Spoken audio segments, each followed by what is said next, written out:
All my brothers got that gas and they already smoking like a rockstar.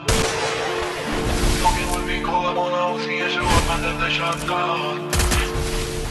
When my homies pull up on the love, they make that thing on like a knockdown. The pro!